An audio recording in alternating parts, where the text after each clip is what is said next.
সত্যি বলছি, খেয়ে বিশ্বাসই করতে পারবেন না যে এই মিষ্টিটা আমি চিড়ে দিয়ে তৈরি করেছি। এতটাই রসালো আর সফট হয়, মুখে দিলেই মিলিয়ে যায়। একবার তৈরি করে দেখতে পারেন। রেসিপিটি তৈরি করার জন্য এক বাটি চিড়ে নিয়েছি। চিড়েটাকে ভালো করে একটা স্ট্রেনারে পরিষ্কার করে নিয়ে গুঁড়ো করে নিয়েছি। এবারে আমি কড়াইয়ের মধ্যে দিয়ে দিলাম 1.5 বাটি দুধ। দুধটা একটু গরম হয়ে আসলেই দিয়ে দিলাম 1 চা চামচ ঘি, দিয়ে নেড়ে চেড়ে নেব। নেড়ে চেড়ে নিয়ে দুধটাকে ভালো করে গরম করে নিব। দেখো দুধটা ভালো করে গরম হয়ে গেছে। এবারে আমি গুঁড়ো করা চিড়েটা দিয়ে দিলাম। দিয়ে এভাবে অনবরত নাড়তে থাকতে হবে। আর এই অবস্থায় কিন্তু গ্যাসের আঁচ একদম লো করে রাখতে হবে। এভাবে অনবরত নেড়ে চেড়ে একটা ডো তৈরি করে নিয়েছি। ওটাকে তুলে একটা থালার মধ্যে রেখে ঠান্ডা করতে দিয়েছি। এদিকে একটা কড়াই বসিয়ে 1 বাটি চিনি 1 বাটি পানি দিয়ে নেড়ে চেড়ে নিলাম। দিয়ে দিলাম 2টা ছোটো এলাচ। এলাচের মাথাগুলো একটু ফাটিয়ে নিয়েছি। এবারে নেড়ে চেড়ে একটু চিটচিটে করে শিরেটা তৈরি করে নিতে হবে। আঠালো করে কিন্তু একদম না, একদম পাতলা আর চিটচিটে করে শিরেটাকে তৈরি করে নিতে হবে। শিরেটাকে নামিয়ে নিয়েছি, নামিয়ে নিয়ে সাইডে রেখে দিয়েছি। এদিকে কিন্তু আমার ডোটা ঠান্ডা হয়ে গেছে। 2 টেবিল চামচ দিয়ে দিলাম গুঁড়ো দুধ আর 1 টেবিল চামচ ময়দা দিয়ে এভাবে মেখে নিচ্ছি।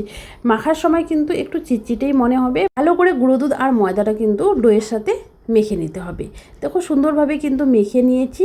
এবারে হাতটাকে আমি পরিষ্কার করে নেব। পরিষ্কার করে সামান্য একটু ঘি মেখে এবারে ডোটাকে আমি সেট করে নেব। দেখো সুন্দরভাবে কিন্তু ডোটা সেট হয়ে গেল। এবারে ছোট ছোট এভাবে বল করে তৈরি করে নেব। দেখো বলটাও কিন্তু খুব সহজে তৈরি হয়ে যাচ্ছে।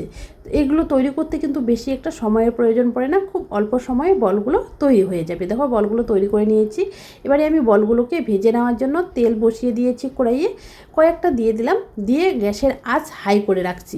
হাই আঁচে 2 মিনিটের মতো এভাবে নেড়ে চেড়ে নিতে হবে। যখন মিষ্টিটার গায়ে হালকা কালার আসবে তখন কিন্তু গ্যাসের আঁচ মিডিয়াম করে নিতে হবে। মিডিয়াম আঁচে এগুলোকে উল্টিয়ে পাল্টিয়ে সুন্দর একটা গোল্ডেন কালার করে ভেজে নিতে হবে। দেখো একটা কিন্তু সুন্দর কালার চলে এসেছে। এই অবস্থায় গ্যাসের আঁচ মিডিয়াম করে নিয়েছি। মিডিয়াম আঁচে আবারও কিছুক্ষণ নেড়ে চেড়ে এগুলোকে সুন্দর একটা কালার না আসা পর্যন্ত ভেজে নিয়েছি। আর দেখো গোলাপজামুনগুলো কিন্তু হয়ে গেছে। এবারে আমি একটা ঝাড়নির সাহায্যে তেল ঝরিয়ে তুলে নিচ্ছি। আর একইভাবে আমি বাকি গোলাপজামুনগুলোকেও ভেজে নেব। এবারে গরম শিরার মধ্যে, গরম অবস্থায় গোলাপজামুনগুলো আমি শিরার মধ্যে দিয়ে দিলাম। দিয়ে একটু নেড়ে চেড়ে নিলাম। নিয়ে বাকিগুলোকেও আমি ভেজে শিরার মধ্যে দিয়ে দিলাম। একটু নেড়ে চেড়ে নিয়ে এবারে ঢাকা দিয়ে রাখবো 1 ঘন্টার জন্য। 1 ঘন্টার মধ্যেই কিন্তু গোলাপজামুনগুলো ফুলে অনেকটাই বড় হয়ে গেছে। একটা প্লেটে পরিবেশন করে নিয়েছি। আর দেখো আমি একটা কেটে দেখিয়ে দিচ্ছি কতটা সফট আর রসালো হয়েছে। দেখেই বুঝতে পারছেন কতটা রসালো হয়েছে আর সফট হয়েছে। হঠাৎ করে যদি মিষ্টি কিছু খেতে ইচ্ছে করে তাহলে এইভাবে আপনারা চিড়ে দিয়ে গোলাপজামুনটা তৈরি করে নিতে পারবেন। রেসিপিটি ভালো লাগলে একটা লাইক দিয়ে কমেন্ট করবেন আর বন্ধুদের সাথে শেয়ার